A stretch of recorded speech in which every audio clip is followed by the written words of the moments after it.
Арғатасы қажеді, бейістей тартқан шәрбәтті. Ата тегін тілге тиек еткен бұл шумақты Абай хакім сүйікті баласы Әбдірахманға арнаған өлеңдерінің бірінде келтіреді. Расында Абайдың өзі орта жүздің арғын тайпасының тобықты руынан шыққан билер әулетінен. Әкесі Өскенбайұлы Құнанбай өз заманындағы атақ даңқы алысқа кеткен адамдардың бірі болған. Патша өкіметі 19 ғасырдың ортасындағы бір сайлауда оны Қарқаралы ауданының аға сұлтандығына бекіткен. Құнанбайдың қажылығы да сол заманның түсінігімен алғанда бүгінгі өлшемнен тым биік. Әбдірахман дейтін баласында, Әбдірахман өлімін ардаған бір өлеңінде арғы тегі қажеді Ескендір, Темір, Шыңғыстай дейді. Бұл жерде Ескендір, Темір, Шыңғыс қажы болды деген ұғым емес. Ол кезде қажы қазіргідей қажылар емес қой. Қажы деген салауатты, сауатты, халыққа ақыл айта білетін, халықты ұйыта білетін, белгілі бір игілікті істерге бастай білетін адамдар. Мінекей сондықтан халық оларды қатты құрметтеген. Міне осыған байланысты Абай осыны өзінің мынау 8-ші сөзінде, 11-ші сөзінде, 18-ші сөзінде де осы мәселеге айтады. Ал жалпы текке келетін болсақ, тек деген бұл мынау белгілі бір адамның төп нәсілін, ата бабасын көрсететін тарихи танымдық ұғым. Біздің мына мұсылман, оның ішінде қазақ халқында бұл ұғымға ерекше мән берген. Қазіргі тілмен айтқанда, шыққан тегі ақсүйек аристократ Абайдың бабалары сол кездегі басқару институтының құрылымы бойынша елге билігін жүргізіп, әмірлік еткен, бар малын шығындап, болыстық мансаптың дәмін татқан Абайдың өзі де бұндай мәртебенің оңай еместігін сезініп, қара сөздерінің бірінде ел бағудың қолынан келмейтіндігін айтуы да сондықтан.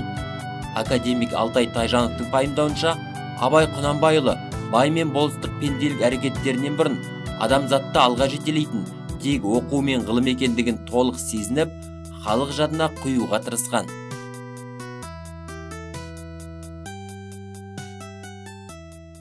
Байы баса, оның мынау көкірегі көкте, көзі аспанда, төмендегіні көрмейді.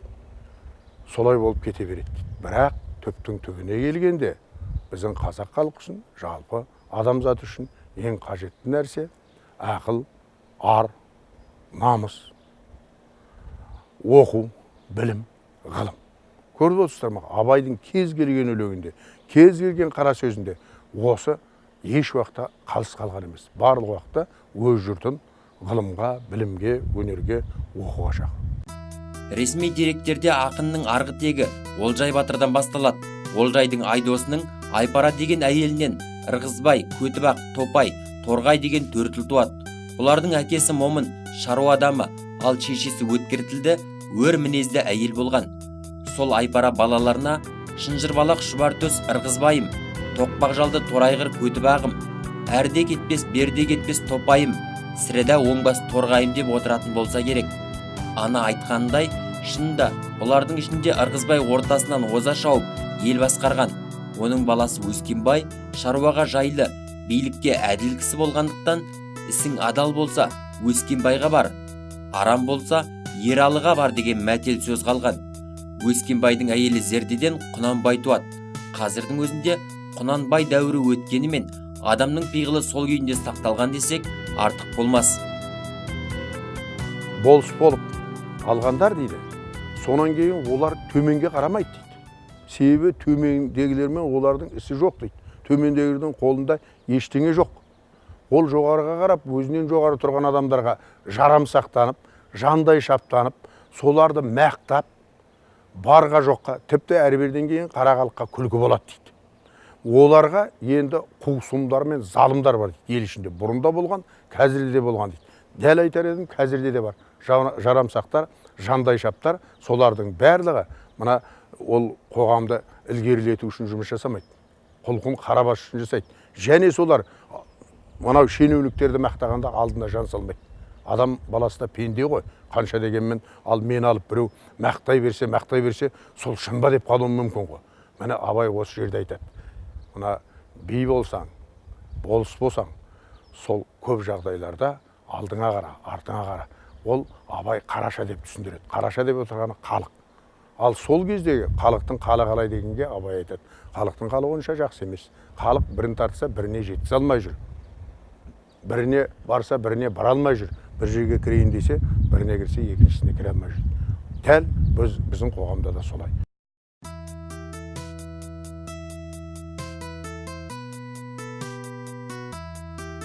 Жоғарыда айтылған Шынжырбалақ Шұбартөс Ырғызбай мен оның бауыры Торғайдың Ақтөбе өңірінде дүниеге келгендігі қазір толық мойындалған мәселе. Бұған белгілі өлкетанушы, шежіреші Бекарыстан Мырзабаевтың Шәкәрім Құдайбердіұлының баласы Ахаттан естіген деректері дәлел.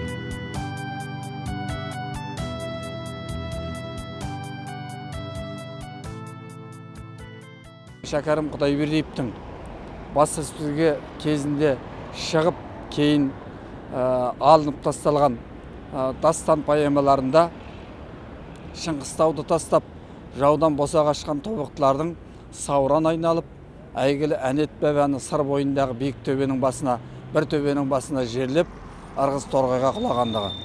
Сөйтіп, Мұғалжар тауына дейін өрлеп, орысқа оран берген Әбілқайыр ханның саясатынан қостай қоймай ағысып, Ырғыз Торғайға қайта шегінгендігі жөніндегі деректер айтылады екен. Және шамамен 1750 жылдары Ырғыз Торғай бойын мекендеген тобықтылардың ішіндегі екі баланың аты сол өзендердің атымен Торғай және Ырғызбай деп қойылады. Әйгілі Ырғызбайдан Өскенбай, Өскенбайдан Құнанбай, Құнанбайдан Абай атамыз дүниеге келген. Міне осы деректерді мен Ырғыз аудандық өлкетану музейінде жұмыс істеп жүрген кезде экскурсияға пайдаландым. Әрине тыңдаған адамдардың көпшілігі қабылдаған жоқ ол уақыттарда. Кейіннен бірте-бірте Мұхтар Арын ағамыз осы нәрсені, бұл дұрыс нәрсе, рас нәрсе дегеннен кейін үлкен қозғау болды. Бұл дерек белгілі ғалым Мұхтар Арынның қолдауын тауып, ел көкейінен нықтап орнықты. Ал Мырзабаевтың тағы бір деректерінде Құнанбайұлы Ибрагимнің Абай атануы да біздің өлке азаматтарына тікелей қатысты. Бір қолжазба шежірелерде, көшірмелерінде 1854 жылы Құнанбайды іздеп барған Ойыл Қобда бойының кетесінің ақсақалының естелігі айтылады. Құнанбайды іздеп барып, бір апта күтіп жатып, Құнанбай елге әзір оралмайды дегеннен кейін оның бәйбішесі менен жаңағы жұбайынан рұқсат сұрадық. Сонда ол кісілер Ибрагим дейтін 9 жасар ақылды баласы бар екен, келіп келіскен. Сол балаларына бата сұрады. Сонда мен батаны Ибрагим тобықтының Абайы болсын. Бұл әңгімеге қарағанда Абай дейтін ағаш арбаның доңғалағының шенін құрсап тұратын Абайме дейтін сөзден шыққан сияқты. Яғни бүкіл тобықтыны уысында ұстайтын, бір шенде шашыратпай ұстайтын Абайы болсын деп бата бердім деп. Ал бұл әңгімелерге қарағанда Абайдың Ибрагимнен Абай деп аталуының өзі де бір қызықты дерегі Ақтөбе жерінің азаматтарына қатысты болып келеді. Міне осындай қызықты нәрселер көп. Бұл нәрселер енді халыққа, әсіресе біздің жастарымызға сонау Шыңғыстаудағы Абай елі менен Ақтөбе жерінің кейінгі ұрпақтарын бірлікке, татулыққа жалғастыратын сондай бір тәрбиелі, ұлағатты әңгіме есебінде айтылған дұрыс. Қалай десек те, ел басқарған төрелердің тұқымынан басшы сайлау сол заманның ақталған әдісі. Бірақ бүгінгі күні ол жүйенің де үлгарарлық жайы бар. Жүйе былғанышты болса, оған да осы сіз бен біз өмір сүріп отырған адамдар кінәліміз. Біріншіден, сол жүйені басқарып отырған адамдар кінәлі. Екіншіден, сол басқарып отырған адамдарға өзіміздің тура да ойымызды айтпауымыз, білікті ойымызды жеткізбеуіміз, жаңағыдай оның орнына жасқаншақтықпен, жарамсақтықпен көш жүре барады түзелер деп, көнбістікпен жүре беретін болсақ, ол бұлықтан біз еш уақытта шыға алмаймыз. Бірақ қайталап айтам, биліктің басына барған бәрі былық болады деуге болмайтынын біздің қазақ қоғамының үлкен тарихы көрсетті.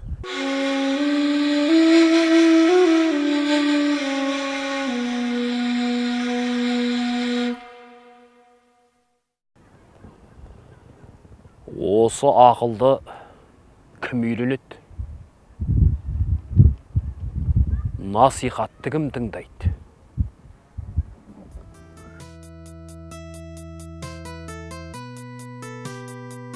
Біреу болыс, біреу би.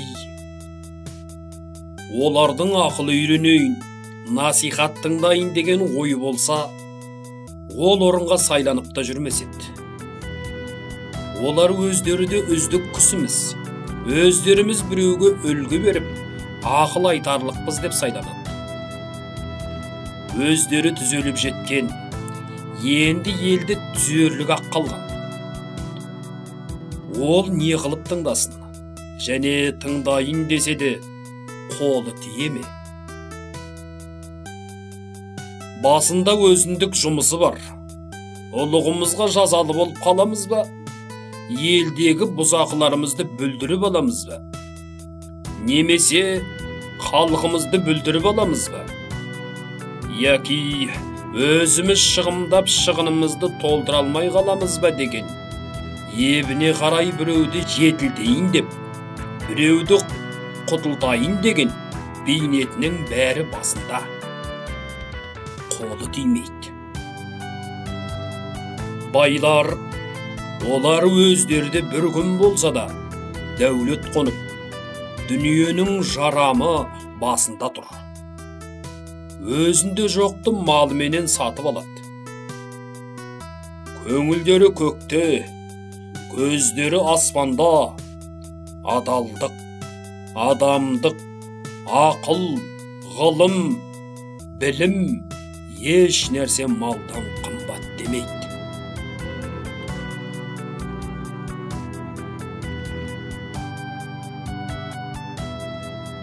Мал болса, Құдай тағаланы да паралап алса болады дейді. Оның діні, Құдайы, халқы, жұрты, білімі, ұяты, ары, жақыны, бәрі мал. Сөзді қайтып ұқсын, ұғайын десе де қолы тие ме? Ол малды суармақ, тойғызбақ, саудасын жиғызбақ, күзеттірмек, бақтырмақ. Ұры бөрі, қыс, суық сұғанақ солардан сақтанбақ. Солардан сақтарлық кісі таппақ. Оның бәрін жайғастырып, аяғын алып келіп, мақтанға орналастырғанша қашан.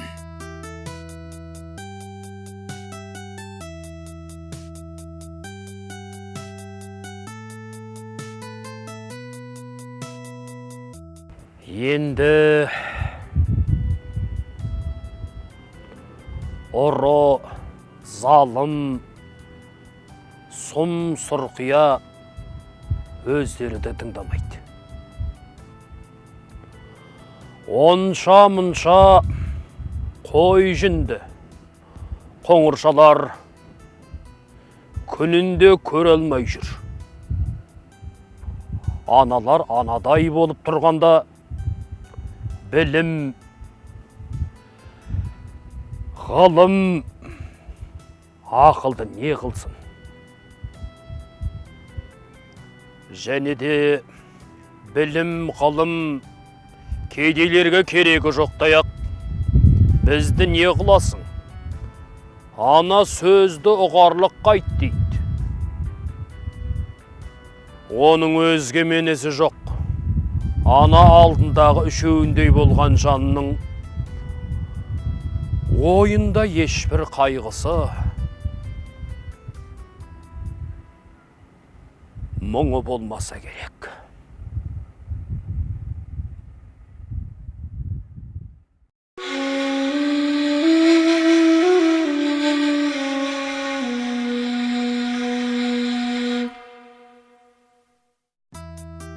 Шәкәрім Құдайбердіұлы, әкеміздің бір шешесінен туған Ибрахим мырза қазақ ішінде Абай деп атайды.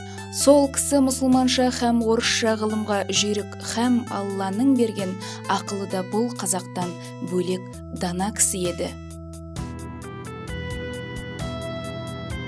Сәкен Сейфуллин, саналы көзі ашыққа сөз алтын, санасызға жел, сөз соққан салқын. Ойында санасыздық еш нәрсе жоқ, ілгері бассын деген қазақ халқын.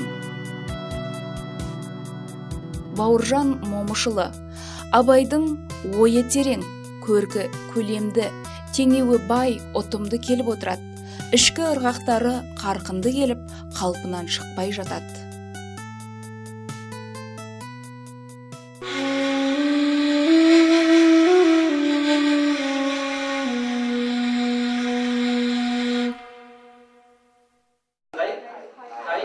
Оның балалығы Атыраудың Миялысында өтті.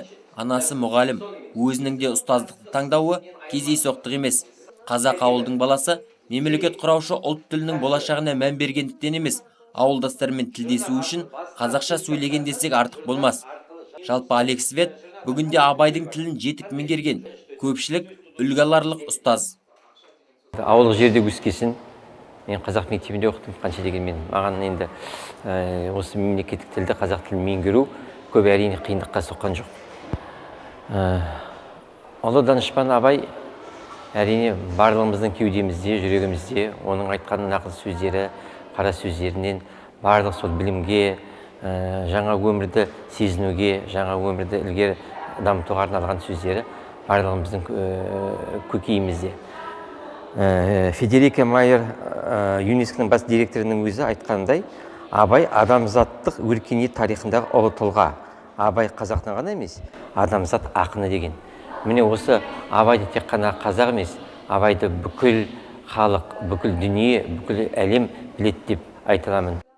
Қаладағы белгілі мектептерде қазақ тілінен сабақ беретін Алек Светтің мемлекеттік тілдің қолданылу аясының кеңеюіне қосқан үлесі билік тарапынан ерескерусіз қалып жатқан жоқ. Жаңашылдықтарға жаны жақын ұстаз бүгінде қазақ тілінің болашағына шын алаңдаулы.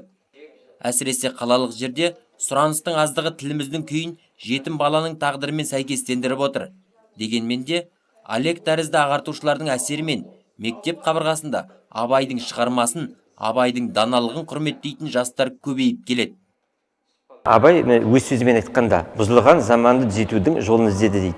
Сондағы бір сенгені жаңаша терең білім алып, адамшылықты бойына мол дарытып өсер ұрпақ болды. Содан көп үміт күтті. Оның әсемпаз болмай әрнеге атты өлеңінде сол үміт арқау болатын. Данышпан ақын жас ұрпаққа ертеңгі дүниенің кем кетігін білдіруші өмір сарайының құрылысшы деп қарайды. Міне, оның сол кездегі әсемпаз болмай әрнеге өлеңі қазіргі күнге өте лайықты, өзекті мәселе болып табылады. Себебі өмірді ілгері қарай апарушы, дамытушы жастар, біздерге көп тілді, көп мәдениетті жастар керек, білімді жастар керек. Міне осындай жастарды Абай өз өмірден іздеді де көре білгісі келді. Мен де өз қазіргі заманда осындай жастардың болғанын қалаймын, және осындай жастардың Абай өлеңінде айтқанындай жан жақты болатындай етіп тәрбиелеуге тырысамыз. Орыс тілінің маманы болғандықтан қазақ тілінен сабақ беруге жүрексіне кіріскен Алек мұғалім бүгінде дұрыс таңдау жасағандығына сенімді. Өткен ғасырдың 90-шы жылдары қазақ мектептері саусақпен санарлықтай болған дәуірде кешегі күннің еншісінде. Ал Алек сияқтылардың мәртебесі Абай рухымен бірге биіктей бермек. Қандай дәрежеде, қандай орын алады десек, әрине ұстаз ретінде, мұғалім ретінде Абай мен үшін ұлы тұлға. Абайдың әрбір сөзі, әрбір айтқан сөзі, әрбір өзінің өмірдегі енді тірілей кезінде көрмегенмен өзінің шығармасынан, айтқан сөздерінен, өлең жырларынан Абайдың қандай тұлға екендігін білеміз. Ол тұлға әрине өнеге, үлгі бәрімізге де. Мен үшін де Абайдың шығармашылығы, Абай өмірі үлкен өнеге, үлгі деп тұтамын.